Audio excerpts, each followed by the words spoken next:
Bismillahirrahmanirrahim. Assalamualaikum warahmatullahi wabarakatuh. Di sini saya akan memaparkan materi mengenai meningkatkan kemampuan kognitif anak dalam pemecahan masalah. Pendidikan anak usia dini ialah pendekatan pembelajaran bagi anak sejak lahir. Pada anak usia dini, anak tumbuh bukan hanya secara fisik namun juga secara mental. Devita Retno mengungkapkan bahwa anak usia dini semakin meningkatkan kemampuannya untuk mengamati dan berinteraksi dengan dunia di sekitarnya. Ini akan membentuk langkah besar dalam pemrosesan, penyimpanan, juga penggunaan informasi. Tahap perkembangan kognitif ini termasuk langkah penting dalam perkembangan anak. Tahap pertumbuhan anak meliputi aspek nilai moral, fisik motorik, kognitif, bahasa, sosial emosional, dan seni atau art. Keenam aspek tersebut sangat penting untuk dikembangkan sejak dini, menurut Saripudin dan Fauziah tahun 2018.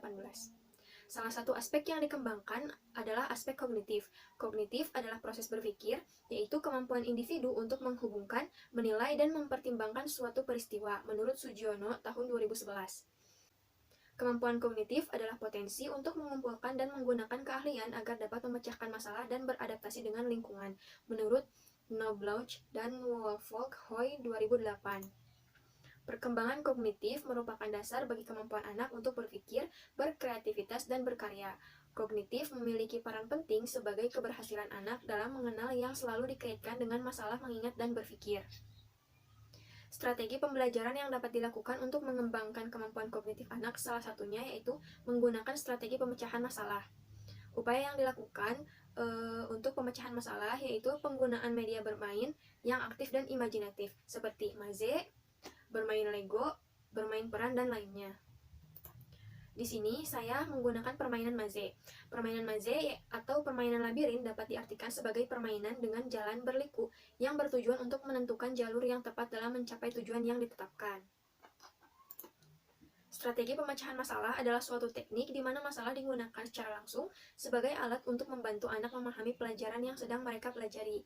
Strategi pemecahan masalah merupakan suatu cara yang memberi kesempatan kepada anak untuk memecahkan masalah sederhana melalui kegiatan merencanakan, meramalkan, membuat keputusan, mengamati hasil tindakannya, menurut Geek tahun 1986.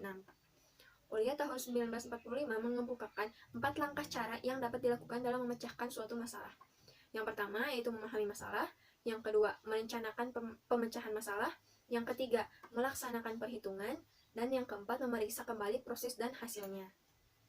Metode yang saya gunakan dalam penelitian ini yaitu penelitian tindakan kelas. Menurut Akib et al. Tahun 2011, Juwita 2019 menyatakan bahwa penelitian tindakan kelas adalah bagaimana sekelompok guru dapat mengorganisasikan kondisi praktek pembelajaran mereka dan belajar dari pengalaman mereka sendiri.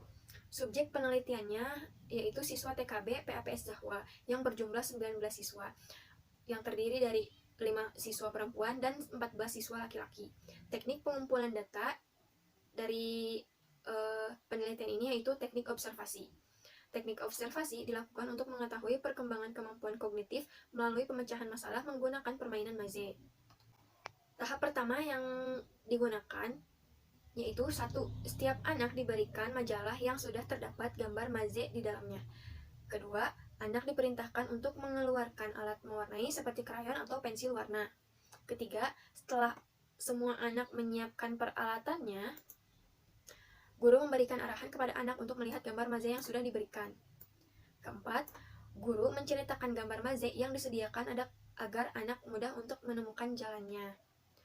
Yang kelima, anak diperintahkan untuk mengangkat jari telunjuk dan menggunakannya untuk menelusuri gambar maze. Yang keenam, jika anak sudah menemukan jalan yang tepat untuk sampai ke tujuan, baru anak tersebut diperintahkan untuk mewarnai jalan tadi yang sudah ditemukannya menggunakan krayon atau pensil warna. Ini adalah contoh dari maze yang simple. Tahap kedua, setelah anak berhasil memecahkan masalahnya dalam permainan maze tahap pertama, guru dapat melanjutkannya dengan memberikan permainan maze yang lebih rumit, seperti dalam gambar berikut, dengan arahan yang sama.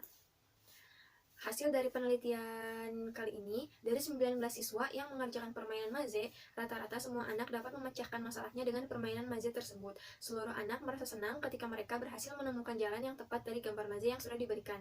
Walaupun waktu pengerjaannya berbeda-beda, tetapi seluruh siswa mampu menyelesaikan dan memecahkan masalahnya dalam permainan maze tersebut. Sekian yang dapat saya sampaikan. Wassalamualaikum warahmatullahi wabarakatuh.